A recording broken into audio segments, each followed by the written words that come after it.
नमस्ते। नमस्ते नमस्ते। नमस्ते। वेरी ओके, आज थोड़ा टकराव वाला एपिसोड रहेगा और बातें भी ऐसे टकराव वाली ही रहेगी। बहुत सारे हमारे एपिसोड देख के सब लोग में अभी ये भी सवाल उठा है कि अगर हम मैरिज देख सकते हैं, तो क्या वैदिक काल और एस्ट्रोलॉजी का मिलाप कैसे होता है डिवोर्स और सेपरेशन के बारे में? ठीक है। तो यूजुअली मैरिज के लिए हम सातवां हाउसेस या सातवां भाव जो होते हैं उसको देखते हैं, और उसमें बैठे ग्रह जैसे शुक्र है। शुक्र मेन कारक होता है शादी के लिए।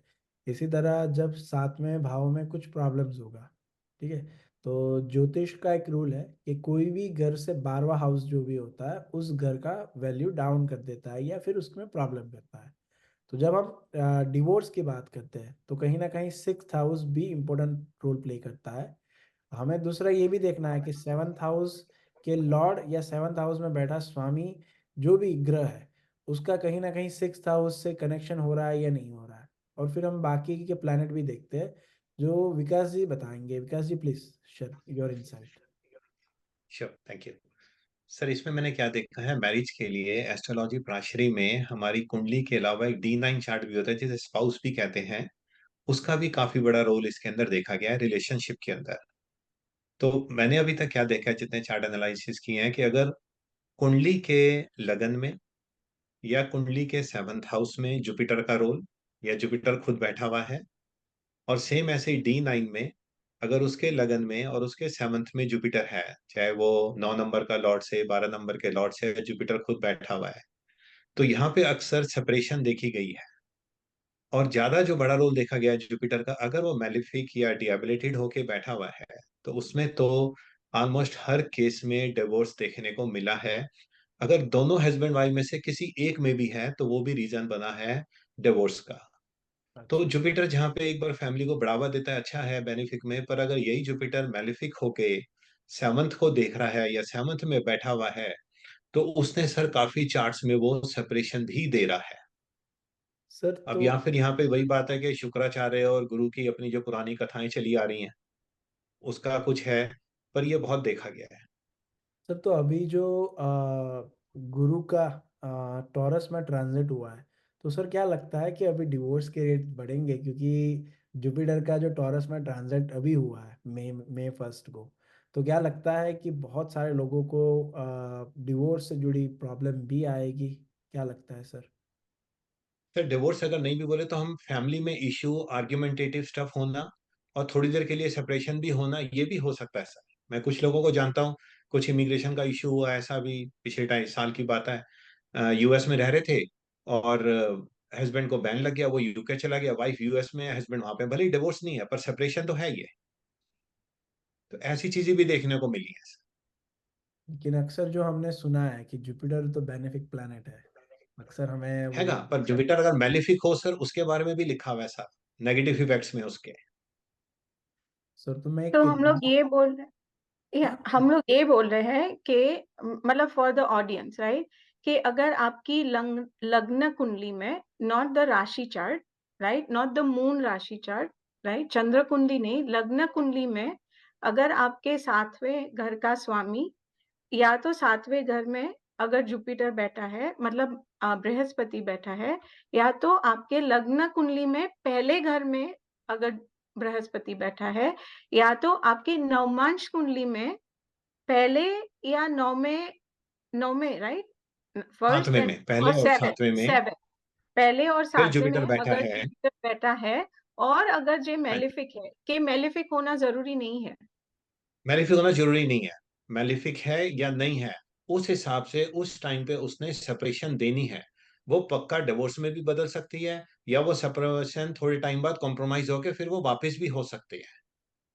तो हम लोग ये जो मेलेफिक बेनिफिक की बात करें, क्या वो हम लोग जो नेचुरल मतलब मैत्री जो बोलते हैं, राइट, द फ्रेंडली, वो नेचुरल है, या ये कौन सा वाला मेलेफिक बेनिफिक हम लोग कंसिडर करते हैं? ये अलग, जो हमारे पहले 7 ग्रह हो गए अपने, जुपिटर का हो गया या सैटर्न का ले लें या मंगल का ले, ये तो कुछ असेंडेंट फिक्स है। पर जो हमारे राहु केतु हैं वो असेंडेंट फिक्स भी नहीं है, उसके पीछे काफी कैलकुलेशंस हैं, फैक्टर्स हैं।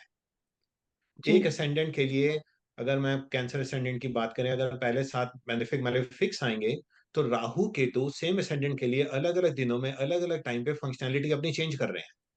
तो राहु केतु ओके। यही नहीं है कि हमेशा वो बेनिफिक होंगे। हमने राहु केतु मेलेफिक भी देखे हैं, राहु केतु न्यूट्रल भी देखे हैं, एक न्यूट्रल एक मेलेफिक भी देखा है। हमारे पास बहुत सारे ऐसे चार्ट्स हैं जिसमें हम ये क्लियरली शो कर सकते हैं। ओके।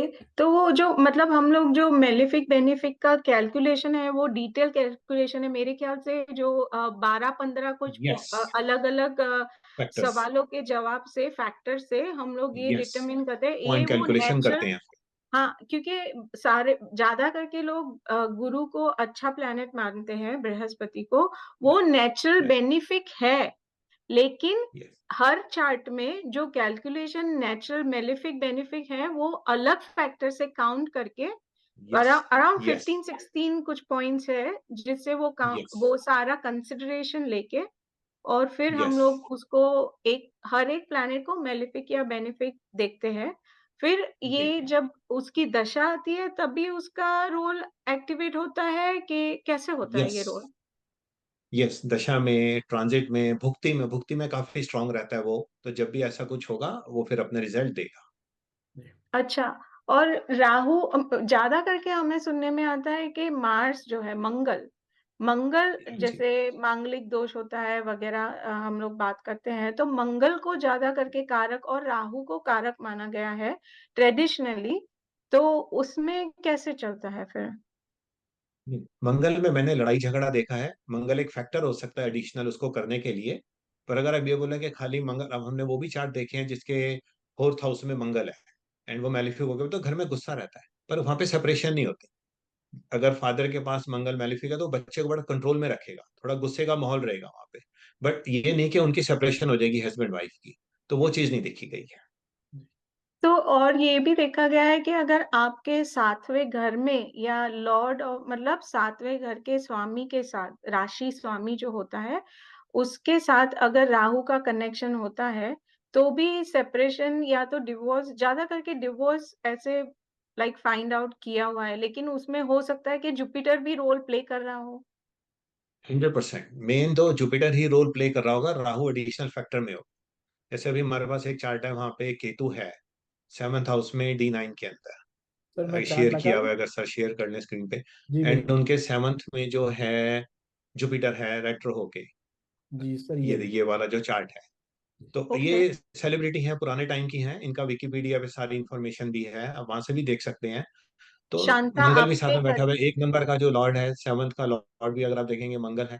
तो उसमें उनकी भी कुछ विकिपीडिया पे स्टोरी लिखी हुई है, इनके गुस्से वगैरह के बारे में, 3rd हाउस से रिलेटेड भी लिखी हुई है उस पे। तो उनका यही हुआ। शी गॉट, बड़ी पुरानी हीरोइन है ये, at that time she got pregnant, never got married to that person, and she raised the child by herself। क्योंकि उधर देखो केतु भी बैठा हुआ है वहां पे, इधर जुपिटर रेट्रो होके बैठा हुआ है, साथ में मंगल भी है। तो उस टाइम, और इतने पुराने टाइम में भी। हाँ, हाँ जी। Please go. इतने पुराने, ऊपर वीनस भी बैठा हुआ है देखो लगन में।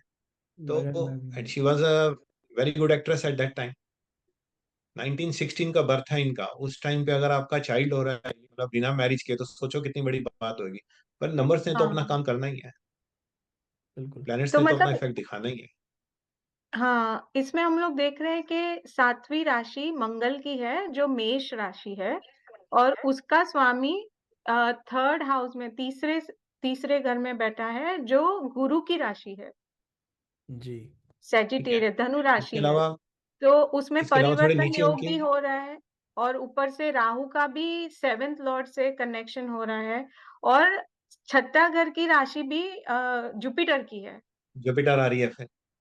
जी स्पाइसिस की, मतलब मीन राशि आ तो रही है। फिर तो मार्स ने गुस्सा दिया, पर जुपिटर ने बड़ा रोल प्ले किया, लव अफेयर भी दिया उसको। बिल्कुल। हाँ, वो छठे घर का स्वामी भी है और तो थोड़ा सा वो नीचे भी आप इसकी फंक्शनैलिटी भी देखिए, इसके नीचे थोड़ा करके फंक्शनैलिटी देखिए, आपको मंगल की फंक्शनैलिटी, जुपिटर की, वो भी नजर आएगी। तो उन्होंने कैसा रोल प्ले किया।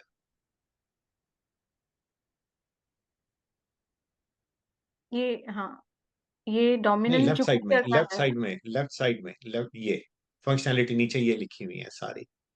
या मार्स की मतलब देखिए मैलिफिक आ रही है, हाँ। जुपिटर की देखिए मैलिफिक आ रही है। जी। वीनस ये चीजें न्यूट्रल बहुत आ रहा मायने है, रखती हैं। हाँ सैटर्न जी। भी मेलेफिक आ रहा है, मार्स, हाँ मतलब और राहु भी मेलेफिक आ रहा है। हाँ जी। सही है, और इनके चार्ट में भी जुपिटर का डोमिनेंस ज्यादा है। हाँ जी। सर यही और चार्ट ये D9 में भी दिख रहा है, प्लीज D9 में एक बार फिर से कुछ बता दो, जो मतलब जो आप सर बता। D9 में फिर देखिए लॉर्ड इनका 9 नंबर का हो गया, यहाँ पे आके फिर जुपिटर का हो गया, जो कि सीधा 7th को ही देख रहा है। जी। ये देखा गया सर, अगर लगन में D9 का लगन 9 नंबर का हो रहा है या 12 नंबर का हो रहा है या जुपिटर बैठा है, वो पूरा सेपरेशन को सपोर्ट कर रहे हैं। और यहाँ पे राहु भी है, तो 9 मतलब लगन राहु में भी है राहु भी 7 में। बैठा हुआ है। यस। तो ये सर तो कुछ इस फैक्टर देखे गए हैं ऐसे, जो जुपिटर को पॉजिटिव नेगेटिव दोनों जगह से देखा गया है। और जुपिटर अगर रेट्रोगेट हो तो फिर उसका क्या कोई हेल्प होता है? नहीं, अगेन नतीजे तो अच्छे नहीं है उसके, जिस घर में बैठा है वहां पे तो खराब कर रहा है। वो तो तो यहाँ अगर रेट्रोगेट ना भी हो या हो भी, उससे ना भी हो, उसके उससे कोई फर्क नहीं पड़ता है। ये सारी कोई फर्क चीजें नहीं पड़ देखी रहा। गई है रिसर्च और यस। एनालिसिस में, चार्ट यस। रिसर्च और एनालिसिस में। यस। और ये मतलब ये एक्टिवेट आपने बोला, ये कभी होता है जैसे उनकी दशा या भुक्ति आ जाती है तो? दशा भुक्ति या ट्रांजिट में होता है। Yes. Okay okay okay okay. तो जीत, हम लोग ये तो चार्ट हम लोग इतने एनालिसिस करने पड़ते हैं, अगर हमें ये वैदिक कार्ड से देखना हो कि मेरी मैरिटल लाइफ में डिवोर्स या सेपरेशन ऐसा कुछ है, तो हम लोग कैसे कर सकते हैं? वैदिक कार्ड में देखने का तरीका बहुत ही आसान और बहुत ही सुंदर है। कि जब हम देखते हैं कि जो फ्यूचर है या रिजल्ट में जब छठा दसवां या पहला छठा दसवां जब घर का कनेक्शन बनता है, चाहे वो मेलेफिक हाउसेस हो या मतलब मेलेफिक प्लैनेट हो या बेनिफिक प्लैनेट हो, उससे कोई फर्क नहीं पड़ता। अगर क्वेश्चन डिवोर्स का है और हमें वो दिख रहा है, तो हम कह सकते हैं कि डिवोर्स होगा। दूसरा कि बेनिफिक प्लैनेट जैसे कि शुक्र, जुपिटर, सूर्य, चंद्रमा, ठीक है, मर्क्यूरी, अगर ऐसे प्लैनेट्स आते हैं तो ये ही कॉम्बिनेशन सेपरेशन को भी दिखाता है। और दूसरा, हम वहाँ पे नेगेटिव कार्ड्स जैसे कि राहु, केतु, शनि या फिर यूरेनस, नेपच्यून, प्लूटो भी आ जाए, तो भी फिर वो डिवोर्स पक्का दिखाते हैं। तो हम एक एग्जांपल ले लें, आप बोलो तो या कोई। Please sure. Please, please thank you. कोई बता दो, हम ले लेते हैं। ये जैसे आजकल आजकल hot topic Divya Khosla, Kumar T series वालों का र्यूमर चल रही है डिवोर्स की। ठीक है, वो कह रहे रूमर, लेकिन मैं कार्ड निकाल लेता हूँ, एक मिनट। उसने तो दिया भी है कि एस्ट्रोलॉजिकल रीजन की वजह से उसने लास्ट नेम रिमूव किया अपना। जी सर, मैंने ये पढ़ा था यहाँ पे कि उन्होंने लास्ट अपने रीजन के लिए ड्रॉप ये रहा, Kumar from the right. Instinct of astrologer, जैसे आपको यहाँ पे पूरा दिख रहा है। Yes. Her reason to unfollow on social media still create many doubts in people's head, but main reason यही है कि जो उन्होंने एस्ट्रोलॉजर को बताया था क्या वो सही है, ठीक है। अब यहाँ पे उनके कार्ड्स निकाले हैं, तो क्योंकि रूमर्स चल रही है तो आप देख सकते हो प्लूटो है, तो जो अभी सिचुएशन है बड़ी गर्म हो रखी है, प्लूटो है, प्लूटो की वजह से। अब प्लूटो में प्रोफ्यूजन जो सेकंड हाउस को दिखाता है, 9th हाउस 2 9 है, तो वैसे सिचुएशन गर्म है, लेकिन फिर भी दोनों के बीच में कोई इतना दिक्कत नहीं चल रहा, ये दिखा रहा है, ठीक है। अब आगे जब हम देखते हैं वीनस, तो वीनस में 2 8 10 है। तो 2 8 10 होने से क्या होगा कि सर उनका लाइफ में सेपरेशन या डिस्टरबेंस आने की पॉसिबिलिटी ज़्यादा है ड्यू टू द वर्क, क्योंकि वो काम में इतना बिजी रहते हैं, तो हो सकता है कि उनके काम में ये चैलेंजेस आने की वजह से मैरिड लाइफ है उसमें कुछ ना कुछ सेपरेशन आता रहे। लेकिन क्या ये डिवोर्स कराएगा? तो डिवोर्स लग नहीं रहा। और जब हम डिवोर्स की बात करते हैं तो सबसे ज़्यादा इंपॉर्टेंस हम देते हैं थर्ड रो को। अगर यहाँ पे शनि में 1 6 10 आता तो हम पक्का कह सकते हैं कि हाँ उनका डिवोर्स हो जाएगा। लेकिन यहाँ पे नहीं है, यहाँ पे 11 है, 1 है, तो मान के चलो कि उन लोगों का डिवोर्स नहीं होगा। लेकिन यहाँ पे प्रोफ्यूजन प्रोफ्यूजन आपको बार बार दिख रहा है, तो उसका मतलब ये है कि कहीं ना कहीं दोनों में से कोई एक पार्टनर, ठीक है, उसका extra marital. Extra marital affair हो सकता है। तो जैसे मैंने ढूंढा तो यहाँ पे एक आर्टिकल मिल गया, तो यहाँ पे आप देख सकते हो कि भूषण कुमार और नोरा फतेही का कुछ एक्सटर्नल मैरिटल अफेयर चल रहा है and she is okay with it. ये ओपन मैरिज की बात कर रहे हैं। तो मजे की बात यह है कि कार्ड में हमें ये दिखता है। तो जो बात चल रही है या जो कुछ प्रॉब्लम आ रहे हैं उसका एक रीज़न ये है कि एक तो अफेयर है, दूसरा ये है कि उनके काम करने की वजह है। अब कब तक डिवोर्स नहीं होगा, तो डिवोर्स मान के चलो कि 2025 अगस्त तक तो डिवोर्स नहीं हो पाएगा, लेकिन सिचुएशन बेकार रहेगी। अब जब हम बात करते हैं डिवोर्स की, तो हम यहाँ पे पैसों का कार्ड आना कोई मेक सेंस नहीं करता।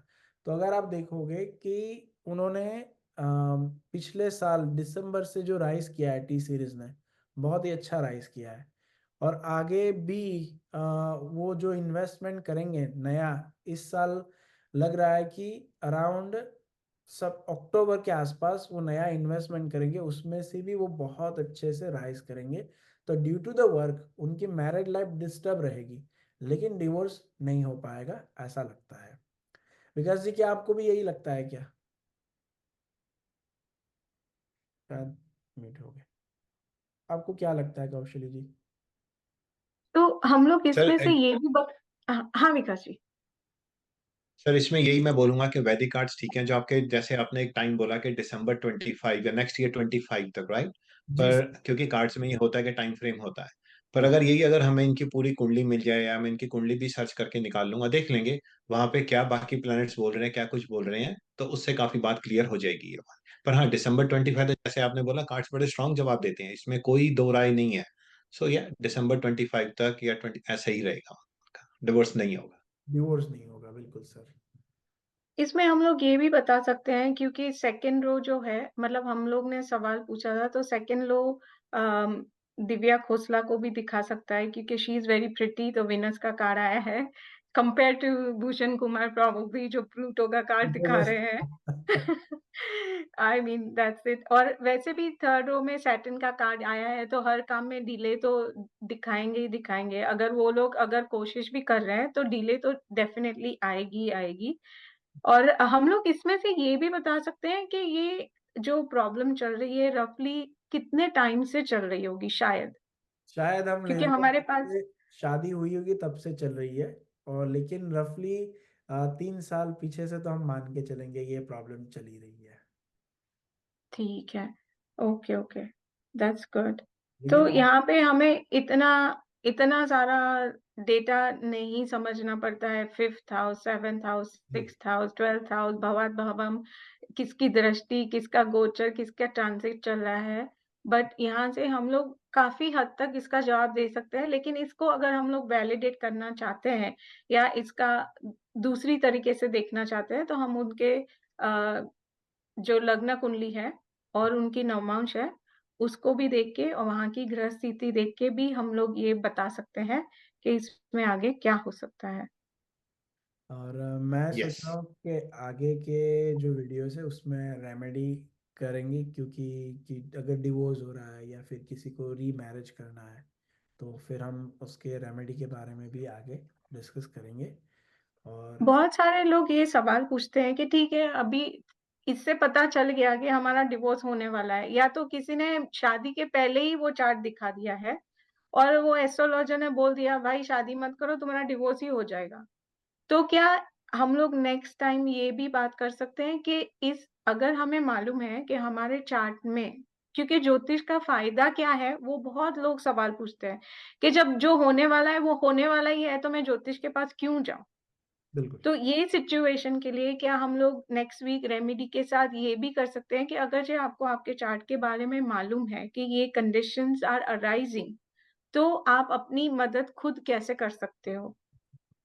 बिल्कुल। Because as a coach I would really like to work, people want to work on that, कुछ अगर डिवोर्स लिखा है तो ये तो पक्का है कि शादी होनी ही होनी है। अगर शादी नहीं होगी तो डिवोर्स कैसे होगा। डिवोर्स। बिल्कुल। Sure. right? So we have to trade sure. through the waters to reach to one destination, right? तो यही हम लोग अगले हफ्ते अगले एपिसोड में बात करेंगे। धन्यवाद, नमस्ते। धन्यवाद।